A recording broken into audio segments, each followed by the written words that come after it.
J'ai perdu mon père le 3 décembre 2020 à la suite d'un contrôle de gendarmerie. Aujourd'hui, c'est difficile pour moi de parler face à la caméra. Malheureusement, c'est un mal qui est nécessaire. Mon père s'appelait Claude Jean-Pierre. Il avait 67 ans. Il était jeune retraité. Il profitait pleinement de la vie. Le 21 novembre 2020, rentrant chez lui, mon père a été contrôlé par 2 gendarmes de la brigade d'EDF en Guadeloupe. Un membre de la famille est arrivé sur les lieux du contrôle, donc ma cousine, qui a constaté que mon père était allongé au sol, avec les yeux dans le vide, avec un hématome au niveau du visage. Alors la première version qui a été donnée, c'est que mon père a fait un malaise. Ensuite, arrivé à l'hôpital, il a été décelé 2 fractures au niveau des cervicales et une tétraplégie.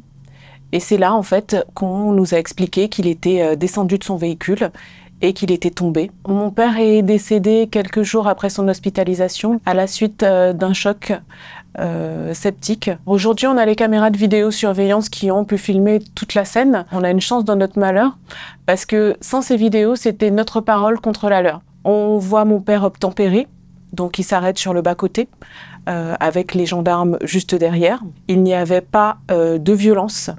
Il n'y avait rien qui nécessitait une extraction violente et immédiate du véhicule. La version révélée par les vidéos corrobore avec tout ce que le collège d'experts et le médecin légiste ont mis en avant, donc la fracture C4-C5 engendrée par le choc violent contre le portant de la portière. Les gendarmes ont le statut de témoin assisté. Ils sont bien évidemment présumés innocents. Alors, le procureur requiert aujourd'hui un non-lieu, c'est une décision intermédiaire.